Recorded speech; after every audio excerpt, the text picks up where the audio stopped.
6 weeks ago, I stood beneath the dome of this Capitol and proclaimed the dawn of the golden age of America.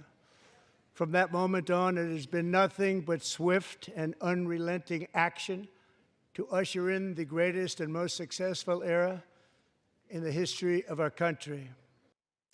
I agree. Most presidents, even when they're elected in very partisan times, like Bill Clinton, for example, they use these addresses to try to win some people over, to win over a few people in the other party, and to win over a few viewers, because that's the only way you get legislation passed. That's the only way you keep the government open when you're so closely divided. But that doesn't seem to be in Donald Trump's way of thinking about politics, which is what made this sound more like a campaign speech than a governing speech.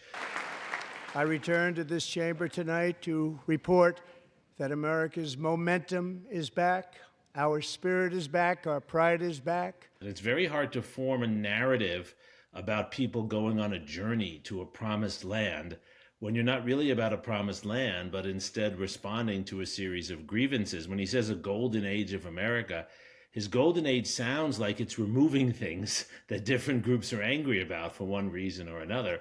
So that's not a play. That's not a story. That's a set of a list of grievances, and that's what he is.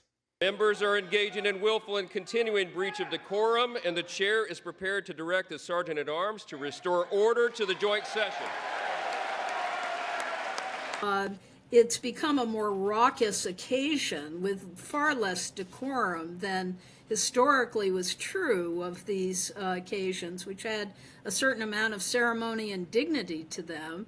And at the beginning, it looked like it was going entirely off the rails. Well, I think it reflected our moment, the back and forth, the Democratic Congressman Al Green interrupting the speech, the signs, but also the humor, the condescending and mocking humor that Donald Trump used, calling Senator Elizabeth Warren Pocahontas. I mean, all of this, it breaks the decorum of these addresses in the past and even the recent past.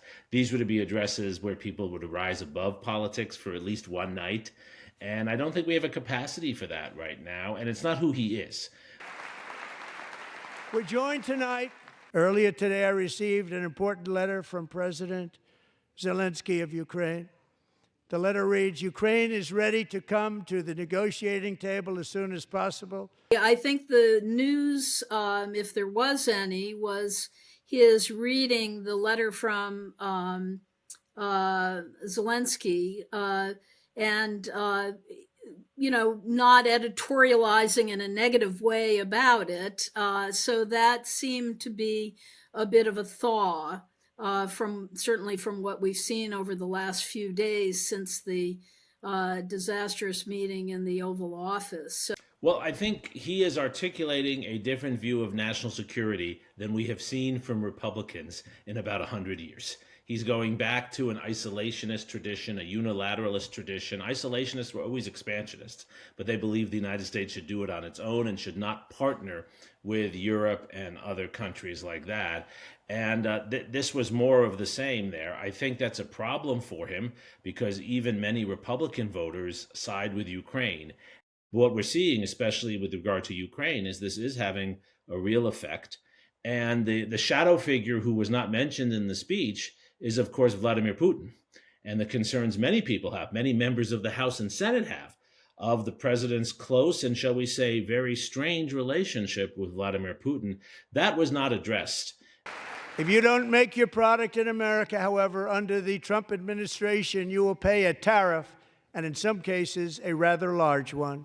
Other countries have used tariffs against us for decades, and now it's our turn to start using them against those other countries. I think traditionally, the Republican Party has been the party that believes that tariffs are bad. They were the party of tariffs until Herbert Hoover, and then they never wanted to be the party of tariffs again. And most business leaders, including those who support Donald Trump, don't like tariffs, and certainly that he really doubled down on the tariffs, which is going to make it harder for him down the line to either reverse himself or to claim he didn't really support tariffs. I mean, he can't blame someone else for that. It was interesting. He said, we can blame Marco Rubio if some things don't work out in the Middle East. He actually said that in the speech. He's taken personal ownership over the tariff issue. And if that produces rising costs, a trade war, supply chain problems, and perhaps a recession, as many Republican economists, as the Wall Street Journal thinks will happen, I don't know how he walks his way out of that black eye. He said almost nothing about China. He talked about China and tariffs, but everyone I talk to in the foreign policy world is very concerned about what's going to happen with regard to Taiwan right now. Here's the question: are the Chinese seeing our actions in Ukraine as meaning that we won't react if they invade Taiwan or not?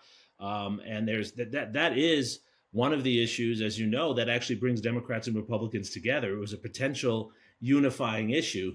You might have gotten Democrats to stand if he took a strong position on China. He didn't. But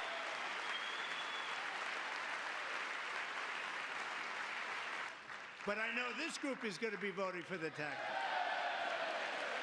I'm not surprised by the partisanship in the room, but I'm pretty sure it's not what the American people want. I think people go to a campaign event or they watch a campaign event because they want to see red meat. I don't think we have changed so much as a country. I think people do want to see presidential leadership as involving those moments when you can bring people together, when you can reach our higher, better angels, even if it's only for a few minutes. And I don't know if that hurts Trump or the Democrats more, but I think there's a longing for that. And to that end, I have created the brand new Department of Government Efficiency, DOGE. Perhaps you've heard of it, perhaps. Which is headed by Elon Musk, who is in the gallery tonight. It was, I thought, shocking that he itemized programs that he said were examples of ridiculous expenditures, and almost all of them involved African nations, which I thought had a very kind of racial overtone to it. The media and our friends in the Democrat Party kept saying we needed new legislation, we must have legislation to secure the border.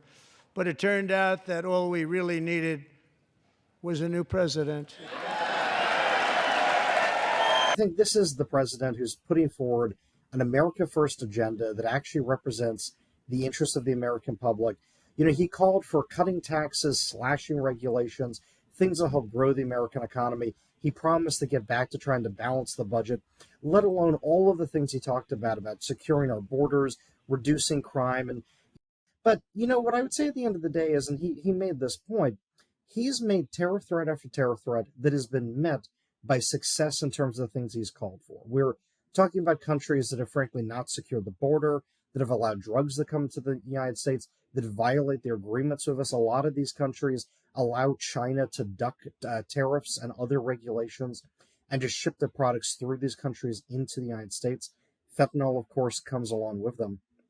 So I think what you've seen is Trump successfully used tariff threats to be able to score these wins for the American public, to get these countries to play ball and keep up with their agreements and their arrangements.